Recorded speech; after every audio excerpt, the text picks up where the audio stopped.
북한의 6차 핵실험이 임박한 것으로 보이는 정황들이 새로 포착됐습니다. 함경북도 풍계리 핵실험장의 최근 모습인데 미국은 북한의 추가 도발은 용납할 수 없는 일이라며 엄중 경고했습니다. 워싱턴 박승진 특파원입니다. 지난 25일에 촬영된 위성 사진입니다. 함경북도 풍계리 핵실험장 북쪽 갱도 입구에 장비 운송용 차량 서너 대가 있고 지면에는 통신 케이블이 깔렸던 흔적이 보입니다. 북한 전문 웹사이트 38노스는 핵폭발 실험 때 데이터를 수집하고 분석하는 장비들로 파악했습니다. 펌프로 북쪽 갱도에 물을 뽑아내서 동쪽과 서쪽 갱도로 흘려보내는 것도 데이터 분석 장비 운용 작업으로 분석했습니다. 눈 덮인 지난 7일 위성 사진에 포착된 대형 컨테이너에서 장비를 빼내 작업을 한 것으로 보입니다. 평안북도 영변 핵과학단지에서는 방사성 폐기물 운송용으로 추정되는 특수 화물 열차들이 발견됐습니다. 38노스는 실제로 핵폭탄이 있는지 감행 시기는 언제가 될지에 대해 판단을 유보했습니다. 하지만 정황만 보면 핵실험 준비가 잘 진행되는 모습이라고 밝혀 추가 도발이 임박했다는 분석에 힘이 실립니다. That we can expect more in the coming weeks as these military games continue. 북한이 핵실험을 감행한다면 다음 달 6일쯤으로 예상되는 미중 정상회담 직전이나 회담 결과를 본 직후가 될 거란 예측이 나오고 있습니다. 미국 국무부는 북한의 추가 도발은 용납할 수 없다면서 도발 시 분명한 대가가 따를 것이라고 경고했습니다. 워싱턴에서 MBC 뉴스 박승진입니다.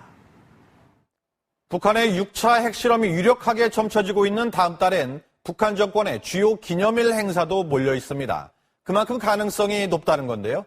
역대 최대 규모의 핵실험이 될 거라고 합니다. 구경근 기자입니다. 만탑산 북쪽 갱도는 북한이 2차 핵실험부터 4차례 연속 핵실험을 단행한 곳입니다. 한미 군 당국은 이곳을 정밀 감시 중입니다. 북한은 지휘부의 결심만 있으면 언제든지 핵실험을 할 수 있는 상태를 유지하고 있는 것으로 그렇게 파악하고 있습니다. 북한은 통상 갱도 내부에 핵폭탄과 계측 장비를 넣고 갱도를 다시 메우는 식으로 핵실험을 준비해왔습니다.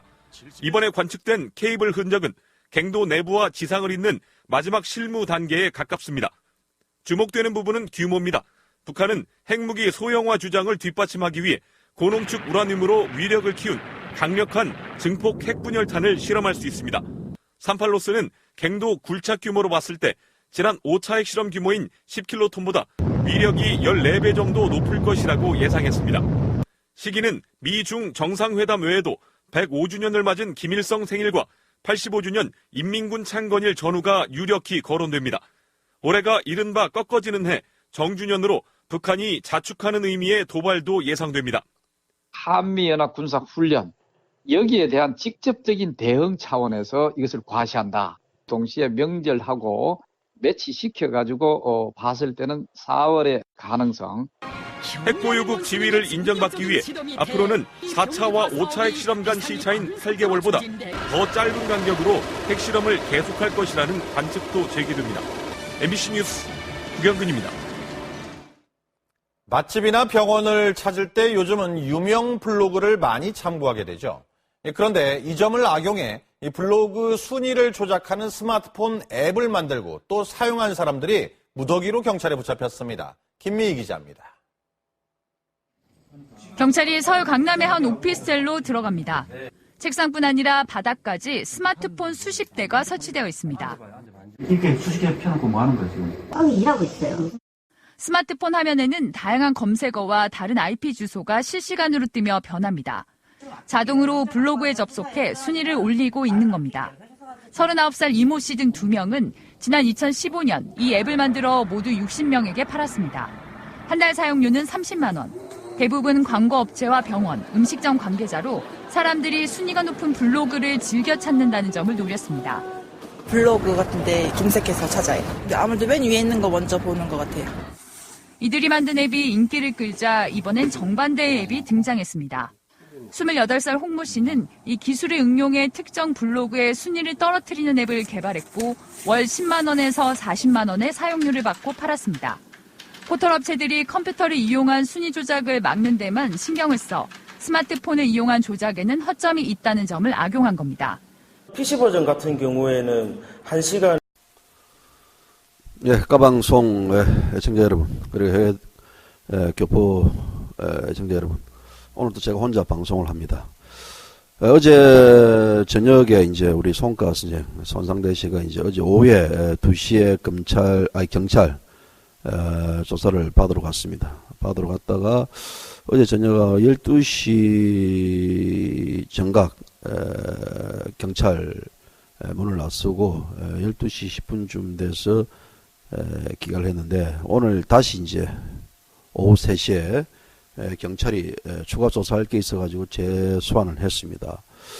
지금 현재까지 이제 어떤 집시법 관련해가지고 그 문제가 있는 부분들을 이제 조사하는데, 오늘 또 3시에 들어갔는데 지금 4시간 거의 이제 반이 다가오는데도 불구하고 아직까지 경찰 조사를 받고 있는 거 보니까 상당히 좀 경찰 입장에서도 조사할 내용이 많고, 또 우리 또 그와 관련돼 가지고 우리 송가생 또 방어할 내용들이 상당히 좀 많은 것 같습니다. 그런 의미에서 본다 그러면 지금 현재 경찰 조사와 관련해 가지고 일단 경찰 쪽에서는 무조건 잡아들였으니까 어떤 뭐 사법적 조치를 취하려고 하지 않겠습니까?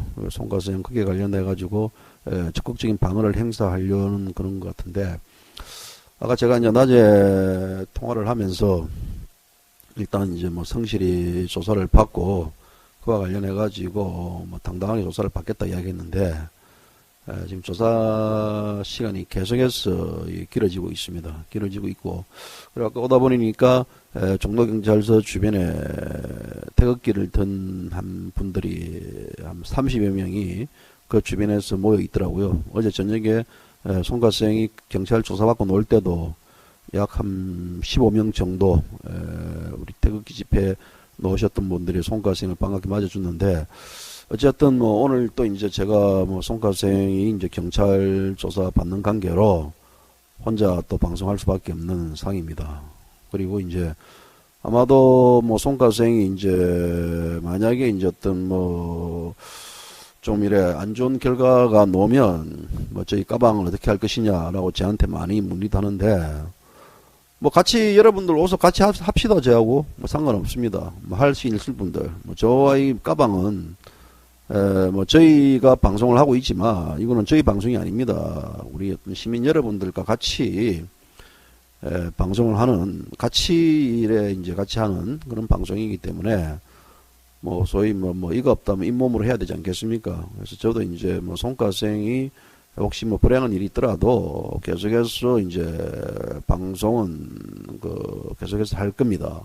여기서 이제 어떤 뭐 다 손을 놓을 수 없는 거 아니겠습니까? 그렇다고 이제 정신을 좀 바짝 차리고 보다 더 좀 활기차게 방송해야 되는데, 어제보다 건강이 약간 나아졌습니다. 나아진 게 이제 뭐 우리 각지에서 이제 뭐 좋은 물들, 뭐 미네랄 물도 보내고 뭐 어떤 여러 가지 이제 건강식품도 챙겨주고 이래가지고 몸이 좋아지는데, 어쨌든 이 방송을 통해 가지고 물가 그리고 건강 보조식품을 이래 챙겨주신 분들에게 심심한 감사의 말씀을 올리고 싶습니다.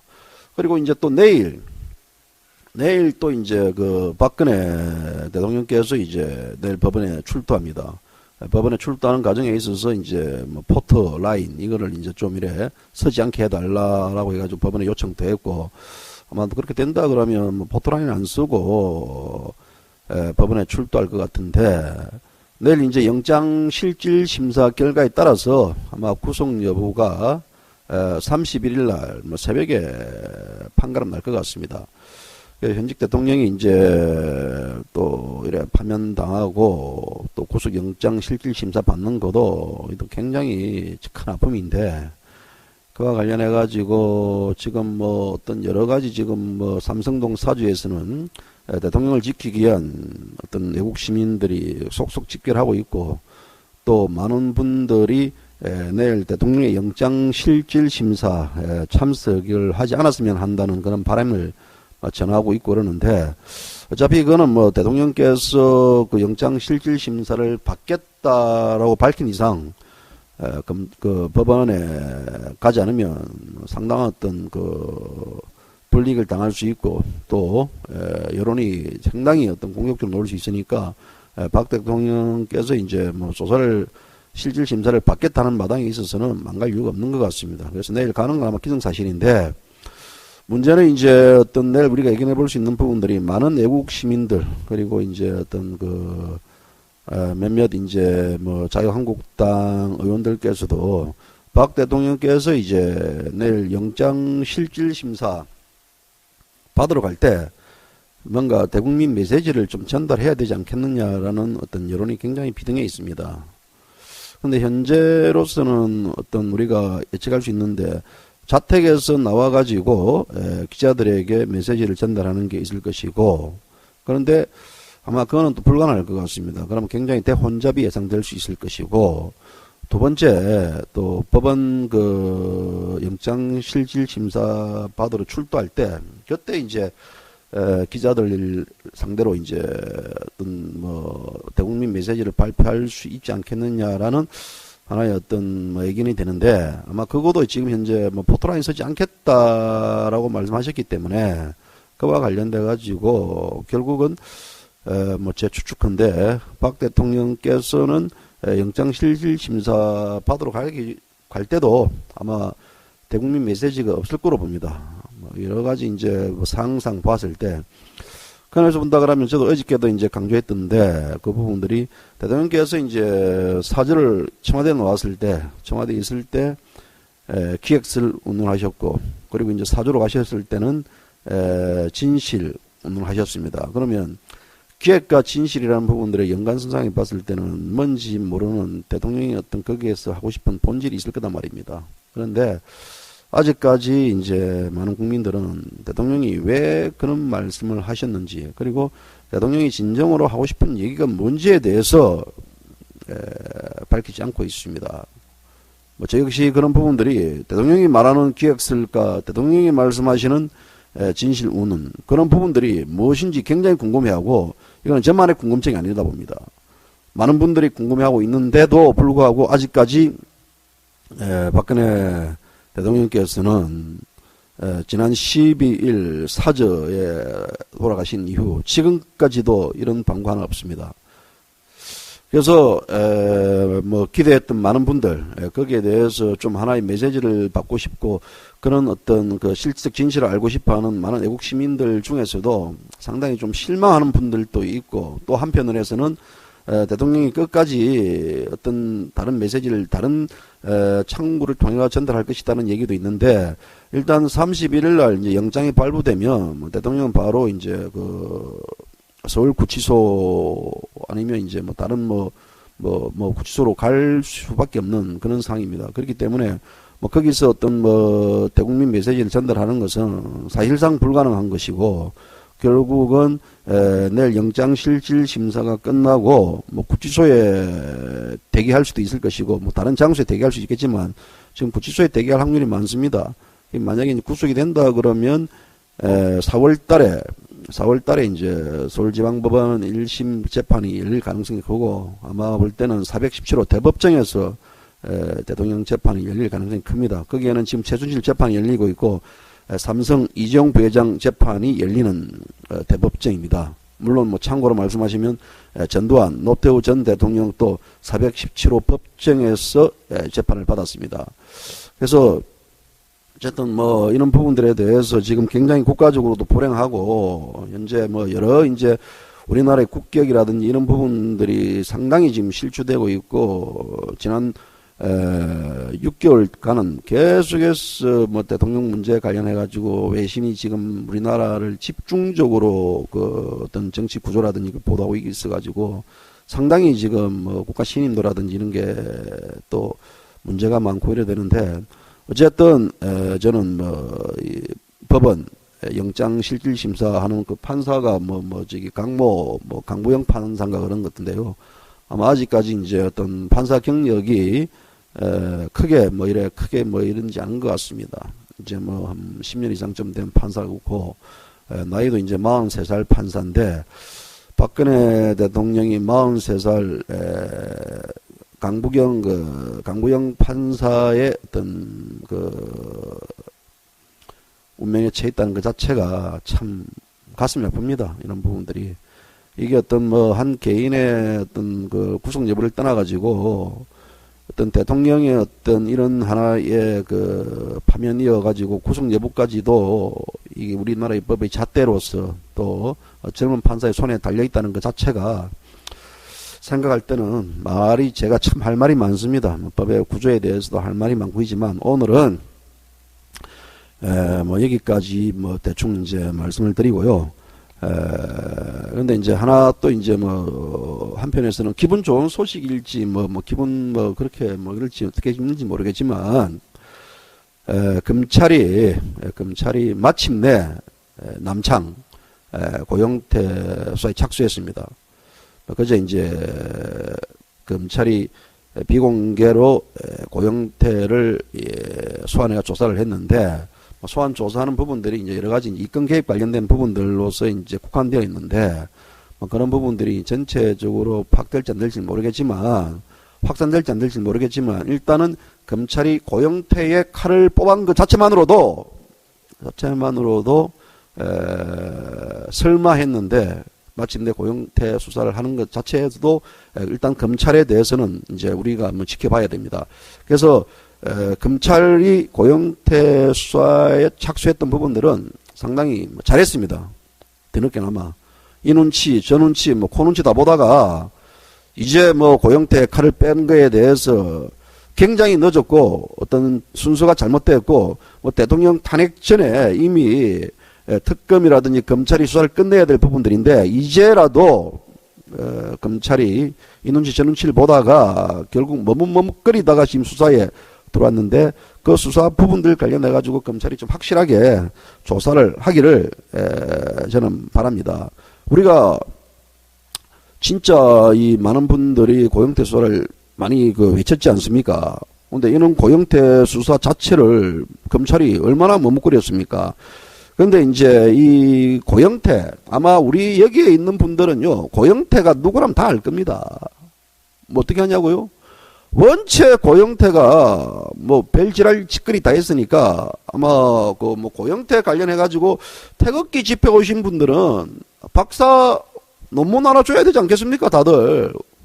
고영태에 대해서 모르는 분들이 있다 그러면요 아마 대한민국 전 국민이 아닐 거예요. 특히 우리 당군 일에 가장 정오를 했고 또 가장 의미로 추앙받았던 친구가 바로 이 고영태인데 이게 사실 말하자면 고영태는 학위가 줘야 될 게 많아요.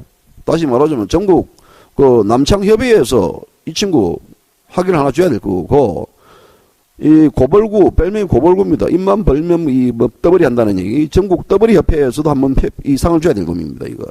그리고 이제 여자들을 공사를 잘했다. 공사. 뭐 공사는 좀 이따 구체적으로 설명해 드리겠지만요. 공사 잘했기 때문에 전국 공사연합회에서도 상을 한번 줘야 될 거고. 그리고 더욱보다도 이제 전국 사기, 국정농단, 그 협의회 체에서도 이 친구 상을 줘야 될 그만큼 화려한 전적을 갖고 있는 친구가 누구겠습니까? 바로 고벌구 남창 고영태입니다. 그래서 우리가 이제 뭐 고영태 관련해 가지고 원체 저희 제비식가 방송에서도 많이 얘기를 했고 그와 관련해 가지고 그 친구에 대해서 많이 밝혔는데 뭐 새삼스러운 일이 아닙니다. 근데 오늘 우리가 한번 뭐 저도 이제 여러 가지 이제 어떤 그 주변 취재를 통해 가지고 확인했던 부분들과 또 이제 고영태 관련해 가지고 우리가 다시 한번 정리를 해볼 필요가 있고 이 정리는 검찰이 고영태를 이런 쪽으로 수사를 해야 되지 않겠느냐라는 하나의 어떤 그 참고 자료로 뭐 이 참고로 할 수 있는 부분들이 있기 때문에 제가 이 고영태 관련해 가지고 몇 가지 밝히도록 하겠습니다. 근데 이제 뭐 우리가 뭐 이 뭐 많은 분들이 하지만 왜 고영태를 고집하느냐? 고영태가 남창이기 때문에 고영태가 뭐 최순실이 뭐 공사를 쳤기 때문에 아니면 고영태가 뭐 사기 행각 입건을 개입했기 때문에 수사를 해야 된다라고 이제 뭐 우리가 촉구하고 뭐 이런 거라고 생각하는데 물론 그것도 포함되겠지만요. 더 핵심은 뭐 아시다시피 국정농단의 핵심이 바로 고영태 아닙니까? 저는 그래 봅니다. 이게 뭐냐면 이 사건의 핵심은 고영태가 측근들과 공모해가지고 최순실의 약점을 잡아가지고 K스포츠 재단과 미러 재단을 이래 작업해가지고 해쳐먹으려다가 미수의 끝인 그 사건이 저는 이 사건의 핵심이라고 봅니다. 근데 그거 관련해가지고 해쳐물려고 그랬는데 이 고영태가 해쳐물려는 과정에 있어서 최순실이가 결코 호락가락하지 않다라는 부분들이죠. 다시 말하자면 이 고영태 공사는 결국은 이제 이 공사라는 부분들은 남창들이 이 유부녀를 혹은 돈 있는 여자를 상대로 호스트바 출신들이 성적으로 그 여자를 이제 어떤 지배하려는 그런 부분들을 이제 공사라고 표현하는데, 근데 이제 이게 어떤 공사를 당했던 최순실이가 결국은 호락호락 넘어가지 않았다는 부분들이죠. 왜 그러냐면 지난 2월 이제 재판 때 최순실이가 고영태에게 뭐라고 이야기했냐면요. 자신을 함정에 빠뜨리고 돈도 요구하고 했다고 주장했습니다. 돈도 요구하고 돈도 요구했다. 그럼 돈도 요구했다는 것은 그 외에 또 다른 것을 요구했다는 부분들이거든요. 그러면 이 최순실이가 어떤 고영태와의 관계에 있어서는 최순실이가 풀어야 될 일들이 굉장히 많습니다. 저는 한편으로는 최순실 자체도 굉장히 괘씸한 여자라고 봅니다. 인연도 진짜 죽일 년이에요. 한마디로 말하면요. 왜 그러냐? 우리가 이제 물론 이제 어떤 그 아랫도리는 뭐 두 사람 당사자들만 안다라고 하지만 지금 대통령 변호인뿐만 아니라 헌법재판소에서도 그랬고 대통령 변호인들 그렇고 또 일부 법조 변호인들 역시 또 주변 많은 사람들이 고영태와 최순실이는 불륜관계라는 것들이 많고 또 그것이 기정사실화되어 있습니다. 그런데 만약에 최순실이가 용기 있는 여자였다 그러면 본인이 고영태가 나를 공사를 치가지고 대통령을 이렇게 말아넣도록 했다. 국정농단을 시키도록 했다. 라는 한마디를 법정에서 사실 폭로만 했더라도요. 이 부분들 문제는 굉장히 어떤 쉽게 대통령 탄핵까지 갈 수 있었을까? 아니면 그런 사안까지도 밝히는데도 불구하고 검찰이 고영태를 수사하지 않았겠는가? 그런 부분들을 관련해가지고 최순실이가 1차적으로 그것을 폭로를 했어야 되는 불구하고 최순실이가 주디를 닦고 있었어요. 다만 그때 2월 재판 때 자신을 함정에 빠뜨리려고 했고 협박하면 돈도 요구했다고 그랬습니다. 함정에 빠뜨리고 협박했다는 부분들 뭐겠습니까? 최순실이가 고영태와 아무런 관계 아닌데 협박하고 돈을 요구했겠습니까? 상식적으로 생각을 해보십시오. 두 사람의 관계에 있어서 어떤 불륜적 냄새가 나기 때문에 그런 행위를 한 게 아니겠습니까? 그런데 왜 지금 최순실 문제가 고영태 문제가 핵심이 됐냐면요. 이 언론에서는 사실 최순실을 굉장히 찾았습니다. 저 역시 2014년도에 최순실이라는 여인의 존재를 알고 있었습니다. 알고 있었는데 불구하고 세간에 떠들썩했던 하나의 그 얘기로서만 들렸지 실제적 진실이 드러나지 않았습니다. 그 당시에 2014년도 말에 우리 전국을 완전히 휩쓸게 했던 사건이 뭐였습니까? 정윤의 문건, 다시 말하자면 13시 문건 사건이 터졌습니다. 그래서 이게 이제 어떤 이 해당 문건은 최순실 이름이 최초로 등장하는 문건입니다. 당시에 이제 박 전 대통령은 이 해당 내용에 대해서 찌라시라고 일축했지만 사실 이제 이 문건대로 실제 최순실이 존재했고 당시 언론은 뭐 정윤회뿐만 아니라 뭐 기타 뭐 3인방들 대통령 3인방들에 대한 여러 가지 취재를 했지만 사실 어떤 실체적인 가장 핵심인 최순실을 밝히지 못했기 때문에 이 부분들 관련돼 가지고 대통령이 찌라시 한마디에 결국은 언론이 더 이상 접근을 못했습니다. 그래서 그때 당시 이제 언론은 최순실 찾기에 혈안이 됐습니다. 그런데 뜻밖의 대박이 터진 거죠. 바로 남창 고영태는 최순실을 잘 알고 있었던 거예요.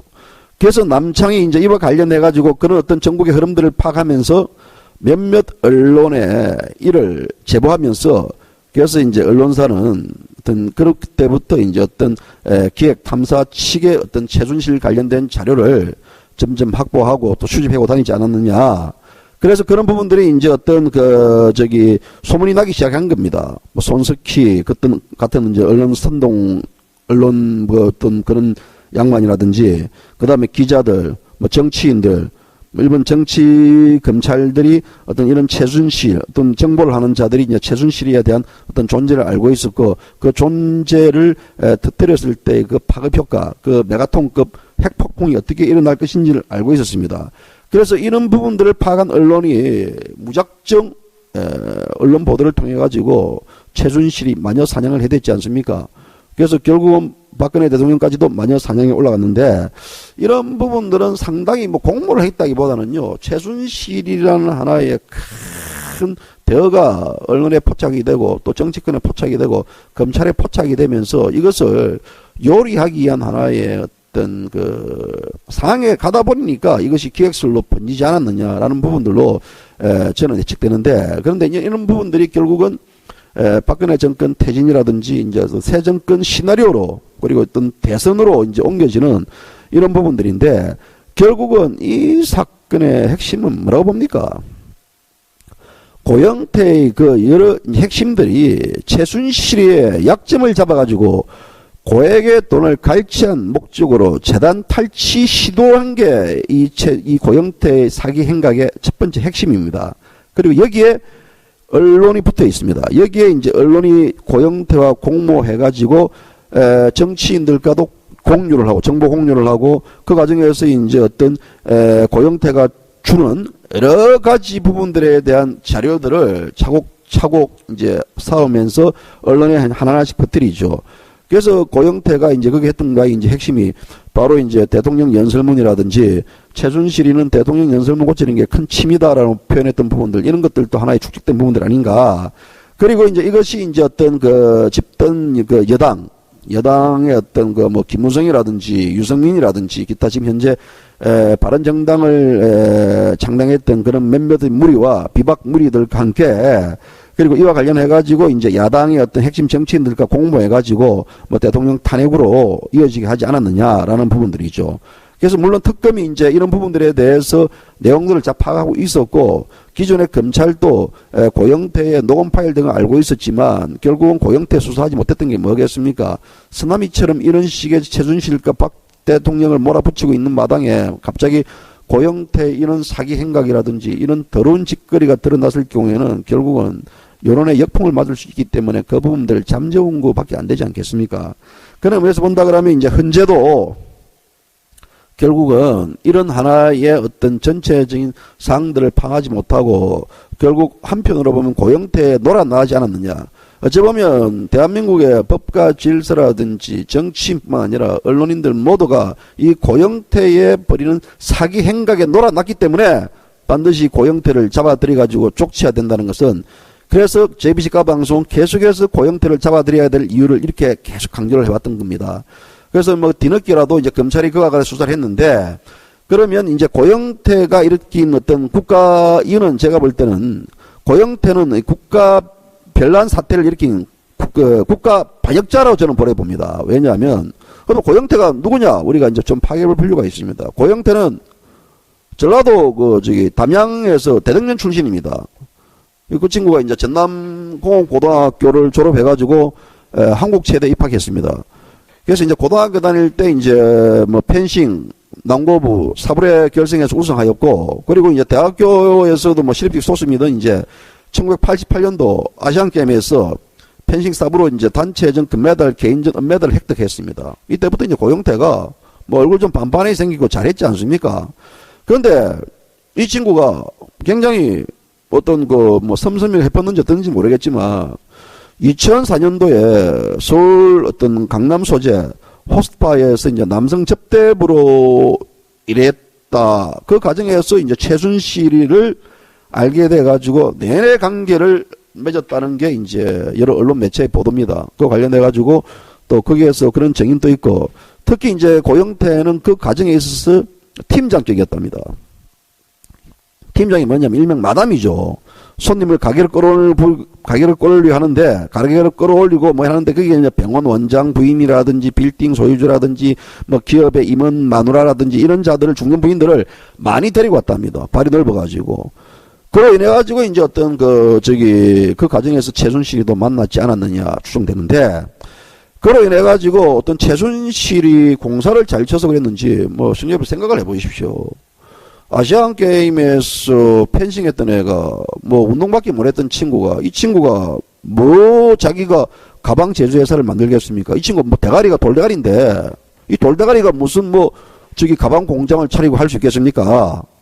그래서 가방 공장을 차리면서 박근혜 대통령의 가방을 제작했지 않습니까? 그래서 또 나중에는 최순실이가 설립한 WK의 어떤 한국 및 독일 이사 법인을 이 친구가 맞았습니다. 나 이런 거 보면요, 최순실 인연 때리찌길 년이에요, 인연. 왜냐면요, 우리가 어떤 공과사를 이래 이야기할 때 바로 여기서 문제가 형성되는 겁니다. 자, 아무런 거 없는데 최순실이가 만났어. 또 걔가 돌대가리 걔가 뭐 예를 들어 뭐 의상이라든지 기타 다른 걸 전공했다 그러면 충분히 디자인을 전공했다 그러면 충분히 가방 공장 뭐 사장 정도 뭐 이해하는데 야 돌대가리예요. 패싱밖에 못했던 애가 이런 새끼가 또 열받네. 이런 새끼가 최순실이 잘 만나가지고 뭐 순간 뭐 신데렐라 된 거죠. 여자처럼 말하자면. 그래서 당시에 이제 촌놈이 서울 올라와가지고 뭐 강남에 거주하면서 좋은 차 타고 다녔다는 얘기가 파다하지 않겠습니까? 저희도 뭐 시골이면 시골이지만 부산에서 올라왔어요. 근데 지금까지도 빠당빠당 살고 있습니다. 한우만 파고 있고. 이런 운동했던 새끼가 이런 호루 새끼가 뭘 했다고 가방 공장을 제가 운영을 합니까? 그리고 뭐 독일 뭐 WK 어쨌든 당시 최순실이가 정윤이하고 이혼했습니다. 지금 남편이죠. 이혼했기 때문에 최순실이가 뭐 외로워서 그러는지 고영태를 만날 수밖에 없는 구조 아니겠습니까? 그러니까 최순실의 어떤 지원으로 가방과 옷을 만드는 사업을 했고 거기에 어떤 청와대 주인 어떤 그 박근혜 대통령의 어떤 단골 어떤 이제 의료 옷과 가방을 대주는 이 회사가 이제 낙점이 된 거죠.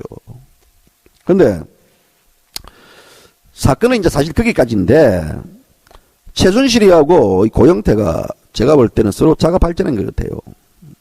그래서 주변으로 하여금 자신들이 있던 실세와 비세로 실선 비세로 이제 굉장히 비선으로 위장을 하면서 그러다 보니까 이 새끼들한테 이제 인연한테 이제 소위 이 권력의 가면에 취했던 놈들이 줄을 대기 시작하지 않겠습니까? 어쩌면 삼성도 이제 어떤 그 정유라에게 승마를 지원해 준 것도 결국은 뭐 검찰에서 밝혔듯이 뭐 그런 부분들로 이야기하는데 어쨌든 이런 어떤 권력에 심취한 새끼들은 이제 이런 최순실이와 어떤 고영태의 존재를 굉장히 높이 평가하고 또 그들을 통해 가지고 자기들이 어떤 뭐 입신양명하려고 상당히 별절할 다 했다는 부분들이 있는데 결국은 뭐 이런 부분들 좋았습니다. 근데 이런 부분들도 좋으면 엄지가 있지 않겠습니까? 그래서 이제 이 둘의 관계가 결국은 이 불륜이라는 부분들도 오래 가지 못합니다. 이것들이 오래 가지 못할 것이고 그런 과정에서 본다면 많이 싸우지 않겠습니까? 너 이 새끼야 왜 이런 식으로 하느냐 저런 식으로 하느냐 그러니까 뭐 고영태는 뭐 최순실한테 반말을 했다고 하지 않겠습니까? 그런데 이제 그런 어떤 그 불륜과 사기 행각이 금이 가면서 이 책임 문제가 돼도 될 거 아니겠습니까? 그래서 이제 최순실에게 폭로를 자기가 이제 할 수 있는 그 대가로 이제 금품을 요구했고, 그래서 이제 이를 이제 최순실이가 거부하니까 고영태가 이제 이걸 관련해가지고 이제 언론에 이런 부분 정보를 흘렸던 것 같아요. 그래서 이게 어찌 보면 이제 박근혜 대통령 탄핵의 어떤 실질적 진실인데, 그것이 물론 한때 과거의 일이고, 그것이 이제 어떤 뭐 여러 가지 부분들에 대해 있지만, 이번에 이제 이 부분들 관련해 가지고 검찰이 뭐 그런 하나의 어떤 전체적인 물주기를 잡아 가지고 조사를 해야 됩니다. 저는 어떤 그 최순실이 고영태에 관련한 부분들에 대해서 이 건도 중요하지만 그 이 건 이전에 어떤 남창, 고영태와 최순실의 불륜 관계 이런 부분들에 대해서 두 사람의 어떤 여러 가지 부분들에 대해서도 좀 검찰이 밝혀야 될 의무가 있습니다. 왜냐하면 우리가 흔히 이제 얘기했던 그 공사를 치고 나서 여자의 금품을 요구하고 이런 부분들이 소위 바꿔 말하자면 이제 제비족이라고 표현하지 않겠습니까? 그런 제비족들에게 당연 여성들이 굉장히 많습니다. 따지고 보면. 그런 의미에서 본다 그러면 또 한편으로 보면 해석을 하면 결국은 최순실이가 제비족에게 당했던 그런 하나의 케이스입니다. 이 케이스가 결국 대통령의 어떤 파면까지 왔다는 부분들이 지금 많은 사람들이 이제 그걸 정설로 받아들이는데 저 역시 이제 제가 방금 설명했던 부분들은 우리가 어떤 전체적으로 흘러가는 어떤 그런 하나의 그 가정적 얘기들을 제가 이제 우리 시청자 여러분들에게 이제 풀이했는데 그 부분들은 이제 제만의 생각이 아닌 것 같습니다. 많은 사람들이 이제 이렇게 생각하는데 문제는 이제 그건 검찰로 넘어갔습니다. 근데 이제 사실 검찰로 넘어갔는데 이제까지 이제 특검도 사실 이제 고영태를 수사를 엄두를 못 냈습니다. 그렇다고 또 검찰도 계속해서 머뭇거리고 하다가 결국 마침내 칼을 뽑았는데 그런데 이제 이게 검찰이 한편으로는 고영태를 제대로 수사할 수 있을지 사실 의문입니다. 그래서 이제 어떤 그 고영태 수사 관련해 부분들은 검찰은 일단 선을 그었습니다. 왜냐하면 최순실 국정농단 사건과 관련이 없는 어떤 그 고영태가 이권 개입에 대한 수사를 했다. 그래서 어떤 그 우리가 지금 여러 이야기했던 기획 폭로에 관련된 부분들에 대해서는 수사를 지금 현재 공식 입장을 밝히지 않고 있습니다. 그래서 일단은 이제 검찰은 고영태가 이권을 노린 정황과 일부 이제 어떤 불법적 행동을 시사하는 녹취록 등 이제 공개된 상에서 이들의 어떤 수사가 불가피하다는 그러지만 현재로서는 지금 현재 녹취록에 등장하는 뭐 김모 인천 본부 전 세관장이었습니다. 이 양반을 이제 참고인 신분으로 조사해 가지고 고영태에 대한 첫바타 지금 이제 수사를 하고 있는데 아마도 이제 고영태가 내부 고발자라고 이래 돼가지고 결국은 이제 여러 가지 어떤 본질적 부분들에 대해서는 그냥 넘어가지 않겠느냐 뭐 그런 부분들이 다 까발려졌을 경우에는 결국은 박근혜 전 대통령이 탄핵이 결국은 원인 무효고 그다음에 어떤 검찰이 박근혜 대통령을 기소했던 부분들까지도 다 모든 게 어떤 무효 잘못된 것이라 어떤 여론이 비등해줄 위기 때문에. 뭐 검찰 입장에서는 상당히 지금 이것저것 많이 잴 수밖에 없는 그런 구조 같아요. 그래서 이제 어떤 우리가 이제 고영태 자체를 일단 검찰 수사를 지금 현재로서는 검찰이 수사를 한다는 마당에 있어서 한번 지켜봐야 될 부분들이고 그래서 이제 검찰이 이 사건을 이제 어떻게 진행하는가에 대해서는 많은 분들 알고 있습니다. 많은 분들도 알고 있고 또 이 사건의 흐름들을 지금 현재 많은 사람들이 지금 예측하고 있기 때문에 그래서 이제 검찰이 해야 되는데 저도 이제 아쉬운 부분들이 검찰이 그동안 이제 이 사실 최순실 고영태 녹취록 이 부분들에 대해 항고했단 말입니다. 계속해서 녹음 파일에 대해서 항고하고 또 어떤 피의 사실을 어떤 언론 플레이를 했던 그런 검찰인데 근데 그런 검찰이 과연 이제 어떤 이게 어떤 특검으로 여러 가지 이제 특검도 하지 못했던 이런 가정의 어떤 그 녹음 파일들을 제대로 수사해야 될지는 모르겠습니다만은 어떤 지금 대통령도 이제 내일이면 구속영장 실질 심사를 받는 마당이고 또 우리 이제 태국기 집회 손상대 손가상도 지금 현재 아직까지 경찰 조사를 받고 있는 이 마당에 고영태를 이렇게 섣불리 비공개 수환해가지고 조사를 해가지고 풀어주면 안 됩니다. 고영태를 검찰이 철저하게 조사를 해가지고 다시는 이런 일이 없도록 철저한 진상규명을 해주기를 JBC가 방송 간곡히 바랍니다. 그리고 이제 어떤 내일 이제 어떤 박근혜 대통령 검찰 영장 실질 심사 관련해 가지고 지금 구속 여부가 상당히 대외적인 관심도인데 오늘 이제 어떤 조은진 의원이 이제 박 대통령 구속에 반대한다는 소위 이제 어떤 그 자유한국당 국회의원들 88명입니까? 88명이 어떤 그 서명을 받아가지고 청원서를 뭐 오늘 법원에 제출했다 그러는데 그런 부분들에 대해서도 검찰이 잘 판단하시길 저는 바랍니다. 그 법원이 그런 부분들에 대해서도 참고해가지고 가능하면 전직 대통령이 보성줄에 묶여가지고 전 세계에 어떤 생중계 되는 그런 부분들에 대해서는 좀 이래 막아야 되지 않겠냐는 생각입니다. 그리고 이제 뭐 오늘도 그렇고 뭐 며칠 전부터 계속해서 이제 박근혜 대통령 구속영장 이제 청구가 되니까 결국 구속영장 청구에 대한 핵심 우두머리가 누구겠습니까? 김수남 검찰총장 아니겠습니까? 현재 검찰총장입니다. 그런데 이제 김수남 검찰총장이 구속영장을 청구하자 이제 많은 이제 어떤 뭐 국회의원뿐만 아니라 여러 어떤 외국 단체에서 검찰총장 사퇴를 주장하고 있습니다. 저도 이쯤 되면 검찰총장이 사퇴해야 되지 않느냐라는 판단을 하고 있습니다. 왜냐하면 이제 검찰총장은 누가 임명했습니까? 대통령이 임명했습니다. 대통령이 임명했고 대통령이 임명했던 그 임명자가 결국은 대통령을 이제 구속시키는 그런 케이스로 남는 건데 결국 임명권자가 구속이 되면 그 임명받았던 자는 자연 뭐 사퇴해야 되지 않겠습니까?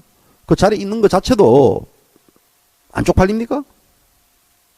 저는 그 김수남 총장이 뭐 서울지검장까지 역임했고 또 검찰총장까지 역임했기 때문에 더 이상은 검찰총장으로서 본인에게도 상당히 어떤 좋지 않는 일 아니겠습니까? 그러면 여러 가지 부분들 고려해가지고 사태가 맞다 봅니다. 제가 볼 때 이제 과거에 이제 우리가 어떤 노무현 전 대통령 구속 여부와 관련해가지고 뭐 그때 당시 임채진 전 검찰총장이죠. 그분도 이제 사실 3주간 고심을 했습니다. 구속 여부 관련된 부분들 3주 고심했고 또 온노비 사건에 연루됐던 김대중 전 검찰총장도 김대중 전 대통령 비자금 수사를 거부한 전례가 있습니다.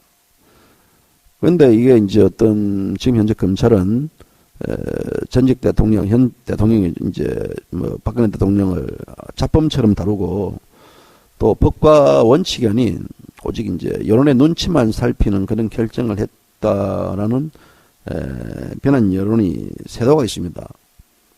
대통령이 증거인멸할 수 있겠습니까? 검찰 관계자들 대통령 사장 가보세요. 얼마나 많은 기자들이 있고 얼마나 많은 태극기 집회 지지자들이 있는데 거기서 뒤를 도망가고 어떻게 숨고기 이렇게 할 수 있겠습니까? 그런다 그러면 사실 대통령에 대한 검찰의 구속영장 청구는 굉장히 무리하고 가혹한 겁니다. 그래서 이런 어떤 검찰에서는 소위 말하자면 이제 대통령께서 이제 범행을 부인했고 반성의 기미가 없다라는 부분들로서 이야기하는데 진술 거부? 우리나라 무죄 추정 원칙 아닙니까? 진술 거부가 어떤 영장 청구의 실질적인 팩트입니까? 공범, 공평성, 형평성 요구한다 그러면요. 지금 각종 의혹이 제기되고 있는 태블릿 PC 조작설, 손석기는 왜 조사 안 합니까? 그리고 그와 관련해가지고 제가 더 강조하고 싶은 것은 형평성, 공평성 따지면 노무현 전 대통령 조사해야 되지 않겠습니까? 물론 노무현 전 대통령이 불행하게 또 목숨을 던졌기 때문에 그에 대한 깊이 있는 얘기는 안 하겠지만 검찰이 말하는 공정성과 형평성을 고려한다 그러면 노무현 전 대통령이 쟁기간 받았던 640만 달러부터 당장 조사를 해야 되고 그렇다 그러면 이것을 국고에 회수해야 된다라고 저는 봅니다. 그래서 사실 이 2008년도 검찰이 밝혀낸 어떤 노무현 전 대통령의 뇌물 액수가 640억입니다. 그때 노무현 전 대통령이 대통령 재임 기간에 뇌물을 받을 때 그때 지금 현재 더불어민주당 대선 후보 문재인 씨가 뭐였습니까? 비서실장이었습니다. 문재인 지금 현재 후보와 노무현 전 대통령은 운명 공동체입니다. 모를 리가 없습니다. 알 거예요. 그런데 현재 대통령은 여러 가지 이제 뭐 13가지 제목을 붙이고 있지만 저는 10원짜리 뇌물을 받은 적이 없다고 봅니다. 검찰도 그런 부분들에 대한 뇌물에 대해서 확인을 못했고 공익재단을 어떤 모금했다는 이유로 최순실이가 자신의 어떤 지인이 사익 추구를 방조했다는 그 이유만으로 탈핵됐고 구속영장이 지금 현재 떨어진 상태입니다. 그렇다면 일가족 전체 재임기간에 현찰로 받은 뇌물 문제는 어떻게 처리할 것입니까? 어떻게 처리할 거예요? 그러면 현재 저는 또 묻고 싶습니다. 대통령의 국정 운영에 대해 불만을 품고 친박에 혀를 내두르면서 탈당했던 다른 정당을 만들었던 지금 바른정당에 오늘 대선 후보 확정됐던 어제 유승민 또 김무성 바른정당 의원들 왜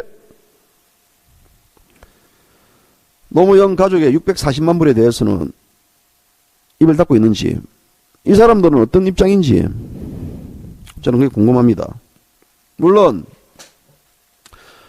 입만 버리면 부정부패 척결 외치고 있는 적폐 청산 외치고 있는 문재인, 손학규, 안철수 또 여야 금일 정치인들은 이와 관련해 가지고 어떤 입장을 채는지 저는 궁금합니다.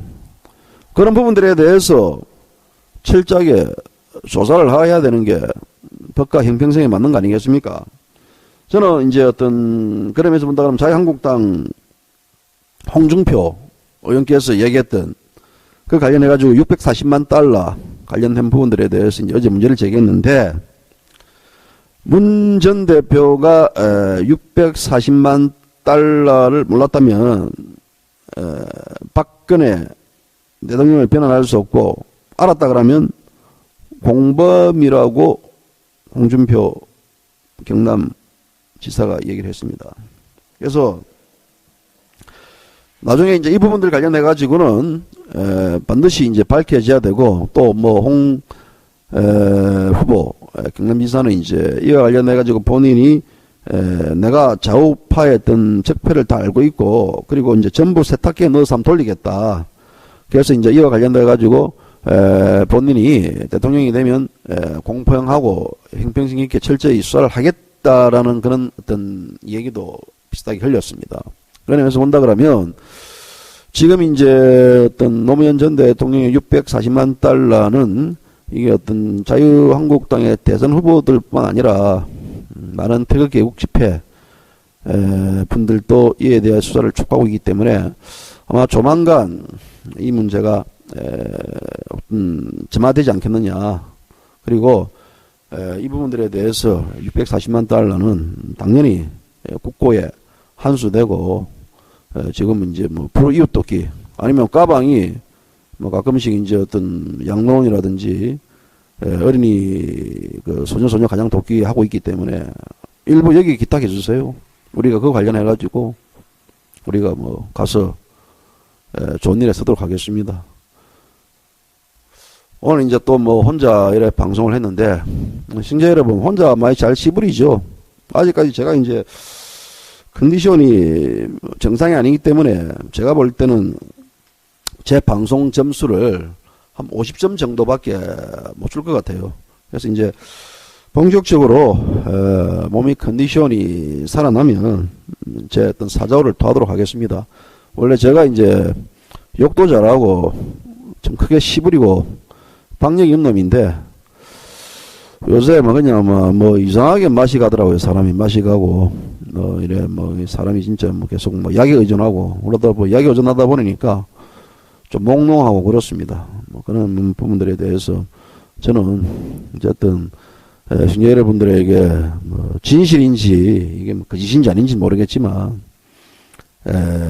이제까지 있는 사실의 팩트를 전달하려고 굉장히 노력해왔고 그리고 뭐 아직까지도 이제 이래 뭐 항상 뭐 이야기하지만 무보수로 하고 있습니다. 뭐 그래서 이런 부분들에 대해서 시청자 여러분들께서도 많은 지지, 협력 또 뭐 여러 가지 부분들에 대해서 격려해 주셨으면 감사하겠습니다. 뭐 아직까지 이제 시간이 8시 10분이 지났는데도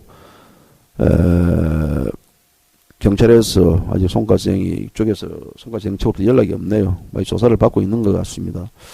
상당히 조사가 길어지는데 아무튼 저도 오늘 또 한번 송가생이 몇 시까지 조사를 하는가 한번 두고 보도록 하겠습니다. 그리고 송가생이 만약에 이제 경찰 조사 끝나면 만약에 온다 그러면 늦게라도 JBC 가방송 애청자들에게 경찰 조사했던 뭐 결과 보고를 하겠다 그러니까 그때까지 저도 한번 기다려 보겠습니다. 오늘 JBC 가방송 여기까지입니다. 감사합니다.